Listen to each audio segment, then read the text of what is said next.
Bismillah ar-Rahman ar-Rahim. Dear students, Assalamu alaikum and welcome to the course of History of English Literature, New Classics to Date. Today we will be discussing Romantic poet P.B. Shelley. It is the first lecture on P.B. Shelley, and I will give you another lecture on the major works of Shelley. I am Muhammad Asif Khan, lecturer, Department of English, Kohat University of Science and Technology. So, dear students, agenda for today's discussion is that first of all, I will give you an introduction of Shelley. Then I will give you a short comparison between Byron's poetry and Shelley's poetry, or overall characteristics of Byron and Shelley. Then we will see that how William Godwin influenced Shelley. Then two other important characteristics of Shelley's poetry, that he was a lyrical poet and he is also called as a poet of nature. These two things will be covered in the last part of this lecture. I will also introduce you with the major works of Shelley, but the detailed lecture on these works will be the second one. So now let's move toward the introduction of Percy Bysshe Shelley. He was born on 4th August 1792 and died on 8th July 1822. Like his contemporary second generation of Romantic poets, he also lived a very short life. He is one of the major Romantic poets. As I told you, he belongs to the second generation of Romantic poets.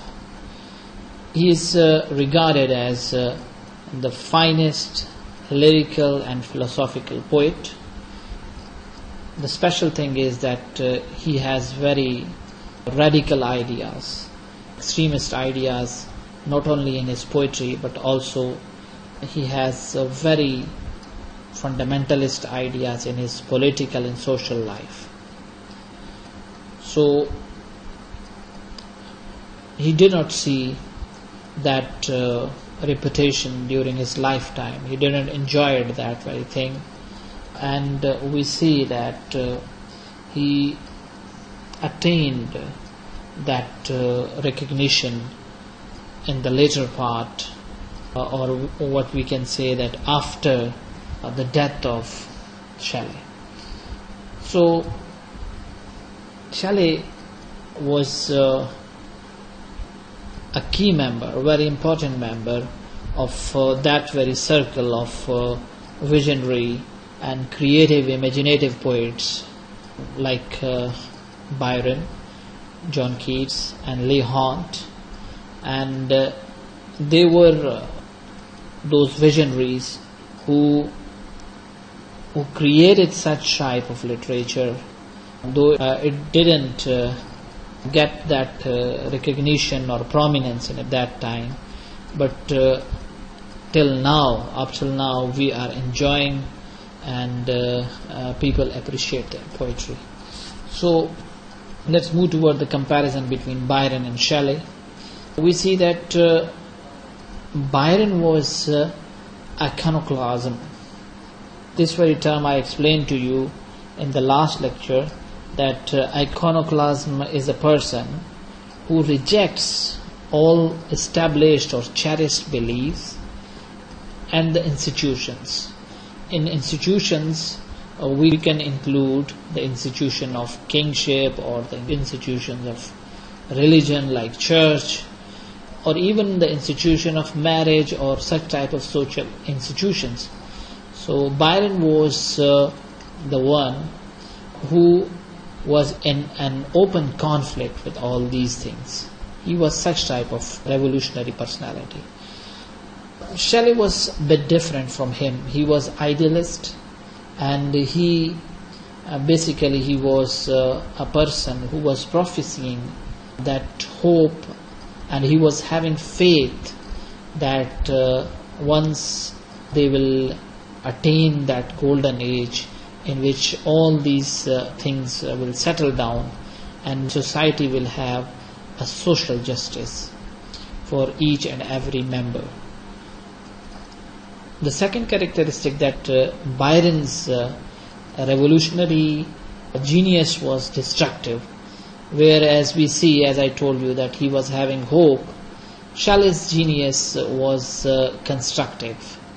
He included only that aspect of the French Revolution which aimed at constructing something new and gave us a beautiful face, or it has that quality that can generate a new structure on the ruins of the old and the ugly structure or the building of the society.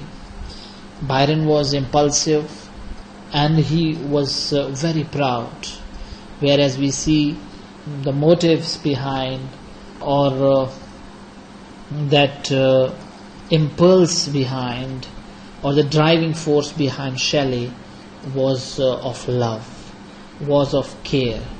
So that is the difference between Byron's revolutionary iconoclasm and the Shelley's revolutionary idealism. So let's move toward the next slide, in which I will give you that how William Godwin's the concept of political justice influenced Shelley.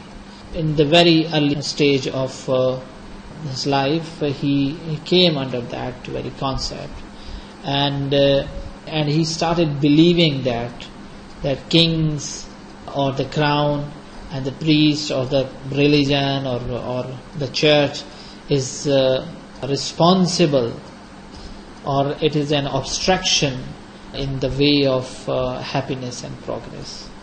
So he was regarding these very established institutions as an evil or an obstacle. Accordingly, he imagined a new world where they can exist by eliminating all such forms of error and hatred, and after removing these very obstructions and problems, they will attain such a world where everyone will be enjoying equal opportunities to prosper and to progress. So the central point, or the main theme, the real or the core meanings of his poetical works were that he was forecasting the birth of a new age. So that was actually Shelley's vision about the world, which basically he got from the William Godwin's concept of political justice. Shelley's reputation as a poet lies mainly, or generally, he is considered as a lyrical poet, and his that repute is because of his lyrical powers. He is in fact one of the most important and the best known lyrical poets of England. It is his lyrical ecstasy which is very much different in his poetry, and we see that in all of the English poetry there are very few examples of such type of expressions that are so much spontaneous or natural and artless that can match Shelley's that standard. We can say that no one else has that flow or that gush in his poetry which is so alluring and irresistible melody. Beside these longer poems, he also wrote small lyrics of outstanding beauty, such as a sonnet named as Ozymandias, and another important poem is the lines written among Euganean hills. One of the most important poem, Ode to the West Wind. Two other short poems, Cloud and Skylark. Very important poems of Shelley. These very lyrical poems in which he expresses subjectively his feelings are very outstanding. The last one, O World, O Life, O Time, all these poems are worth mentioning. Now let's move toward another slide. We see that he created absolutely complete lyrics. Complete in a sense that they were, you can say, in its skill or in their expression of feelings, they are most accomplished.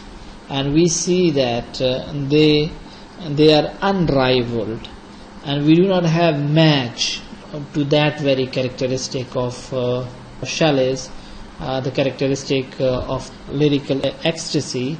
In the whole, we do not find that very quality in the whole range of English lyrical poetry.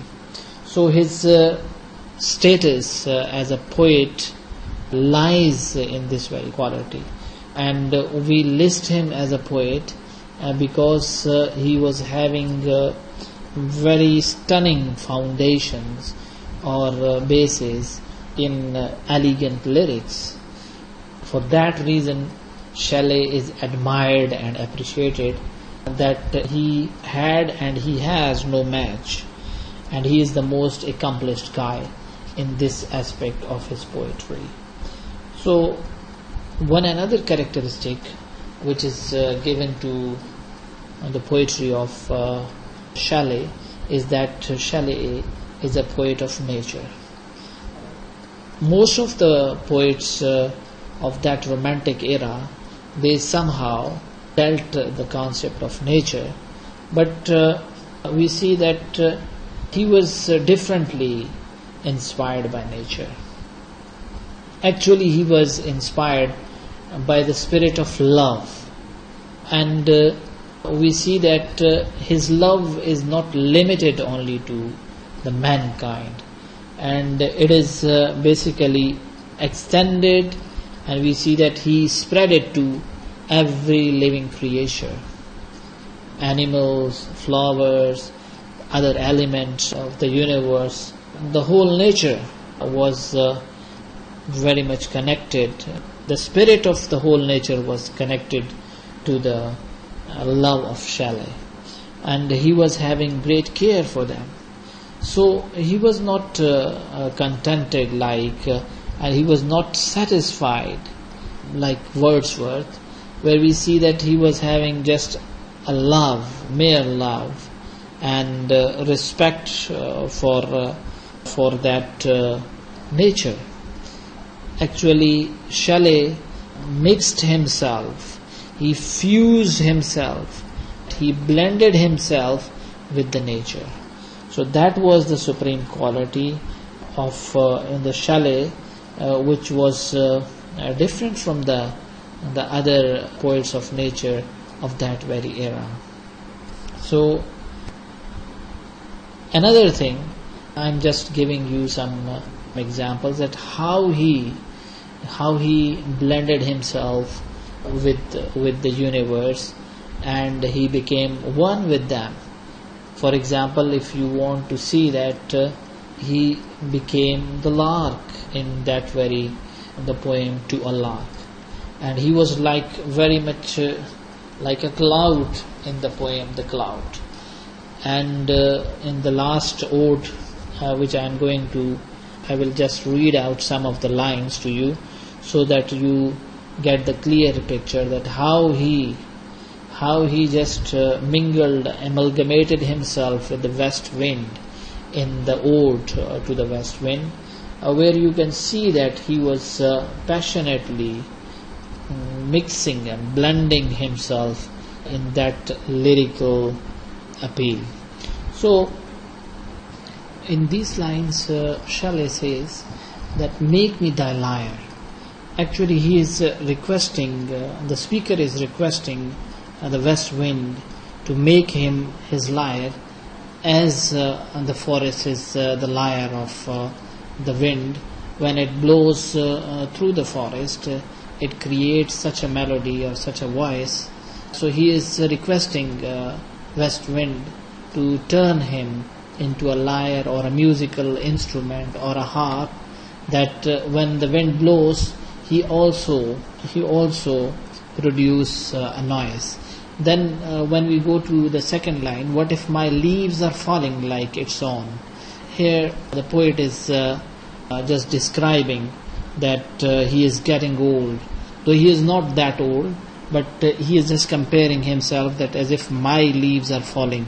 Actually he is just comparing himself to the autumn, as we see that in autumn the leaves of the trees of the forest they fall, and we see in the same way the poet is describing himself, that with the passage of time, as he is getting older and older, his powers are reducing.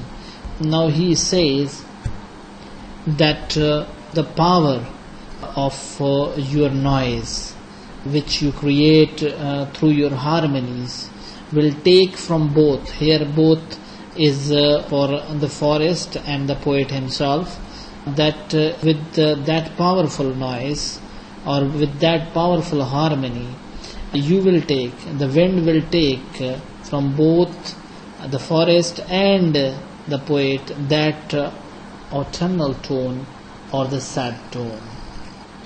In the next line, sweet though in sadness, basically it is a paradox. Nothing can be sweet at a time and a sad at a time. It can't happen, but it's a paradox used by poet. He is basically now requesting the mighty spirit of west wind, that you come into him, be you become my spirit, and thus both of us will become alive and turn into a mighty power. So this is the way that he is describing nature, and he wants to blend himself with that powers of nature. Like in these lines we see that he wants to be one with the west wind. And now we will move to the next slide, and I will describe to you the outline of the major works of P.B. Shelley. These major works, he was a very prolific writer, and he contributed in many of the fields. We see that he wrote Gothic novels. He also wrote dramas, tragedies, classic dramas, lyrical dramas. He also wrote a travel narrative. I'm not going into the detail. Some of the poetry collections of the Shelley, published in the very early career as a poet. We see long poems, number of long poems, very important one, and if we look at them, these very poems have great status in the queue of English literature. He also wrote political, satirical poems. Some of the short poems are also very important. So he wrote ballads and odes, as I mentioned to you in the last slide. I read some of the lines and gave explanation to you.